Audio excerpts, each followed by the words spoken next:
पलेजा साहब मुझे बताएं कि ठीक है, नजरिए के हवाले से तो हम बात कर रहे हैं, अब कराची वालों ने डिसाइड करना है कि उन्होंने किसको वोट करना है। तमाम मंशूर जिसने तवज्जो दी नहीं दी, काम किया नहीं किया,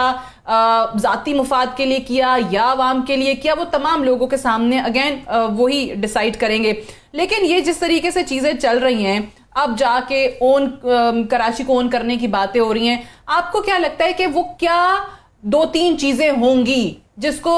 चाहे वह मुहाजिर को कह लें या पूरे कराची वालों की बात कर लें, उर्दू स्पीकिंग से हट के, मुहाजिरों से हट के, क्योंकि उनके नाम पे तो सियासत वैसे ही बहुत ज्यादा की जाती है, वो उस बुनियाद पर या उन 2-3 चीजों पर, वो 2-3 रीजंस होंगे जिसकी बुनियाद पे वोट दिया जाएगा?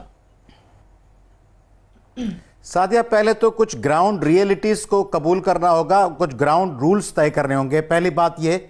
कि कराची सिंध का हिस्सा है, सिंध पाकिस्तान का हिस्सा है, कराची की कोई अलग पॉलिटिक्स नहीं है सिंध के अलावा, और सिंध की पाकिस्तान से जुड़ी हुई पॉलिटिक्स है। इसलिए कराची की पॉलिटिक्स जितनी भी करनी होगी वो सिंध की पॉलिटिक्स और पाकिस्तान की पॉलिटिक्स को नज़र में रख के करनी होगी, एक बात। दूसरी बात कि पाकिस्तान में खुसूसन सिंध में और खुसूसन कराची में जितनी तबाही, जितनी मेरिट का सत्यानाश हुआ है, जितनी गंदगी है, उसकी जिम्मेदारी पीपल्स पार्टी के 10 साल हुकूमत पे है, और पीपल्स पार्टी की इत्तेहादी MQM थी। इसलिए दोनों शेयर करना है, दोनों को, पाकिस्तान की इस अहम सूबे के अहम दारुल खिलाफा की तबाही का। और उसमें बदनसीबी यह है कि वफाकी हुकूमत जो नवाज शरीफ साहब की थी वो भी बिल्कुल गैर जानिबदार रही। उसने कराची को MQM और पीपल्स पार्टी के हाथों तबाह होते हुए रहने दिया। और ये जो रजा हारून ने बात की, मैं बिल्कुल एग्री करता हूं उससे कि इतना अरसा कराची जब तबाह हो रहा था तो उसमें PMLN का, PTI का, पीपल्स पार्टी का, MQM का लाताल्लुक रहना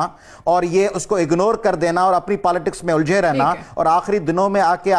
कराची के लोगों की आवाज बुलंद करना, इससे कराची में अच्छा तासुर नहीं जाता। एक और बात कि हमारी लीडरशिप को जिम्मेदार बनना होगा। कल भी हमारे एक लीडर साहब ने कराची में जिस किस्म की बातें की हैं उससे उनके बारे में एक मनफी तासर पैदा होता है जब वो लोगों के एक हल्के की दिल जीतने के लिए दूसरे हल्के की दिल आजारी कर देते हैं। मेरे ख्याल में ये पॉलिटिक्स नहीं करनी चाहिए। मगर एक बुनियादी बात है कि कराची के अवाम को डिलीवर करने के हवाले से कराची की कौन सी पॉलिटिकल पार्टी मेरिट की बात कर रही है, कौन सी पॉलिटिकल पार्टी कराची को साफ पानी का इशू उठा रही है, कौन सी पॉलिटिकल पार्टी है जो कराची में रोजगार के मौके ज्यादा पैदा होने की बात कर रही है, जो दहशतगर्दी और एक्सट्रीमिज्म के खात्मे की बात कर रही है, वो तो किसी पॉलिटिकल पार्टी के एजेंडा पे नहीं है। बात तो यह कि मैकियावेलियन जो प्रिंस की पॉलिटिक्स है या जो चाणक्य की अर्थशास्त्र वाली पॉलिसी थी कि ब्रायलर अंडों से ब्रायलर मुर्गियां बनानी है, रातों रात वो मुर्गी पर जबा कर देनी है, वो देसी मुर्गी वाला फार्मूला तो है नहीं कि अवाम की जड़ों से लोग उभर के आए या रातों रात कलीमुल्लाह और समीउल्लाह की तरफ, कभी आप इस तरफ हैं लाइन के, कभी आप अचानक उस तरफ के गोलकीपर बने हुए हैं, फिर यहां से आके उस गोल के खिलाफ आप गोल मार रहे हैं। पता तो चले कि आपकी आइडियोलॉजी क्या है, आप किसके साथ खड़े हैं, आपकी पॉलिटिकल लाइन क्या है, आपके आइडियल्स क्या हैं, आपके आदर्श क्या हैं। कोई आदर्श वादर्श नहीं है, आप चले जा रहे हैं खुदा के सहारे।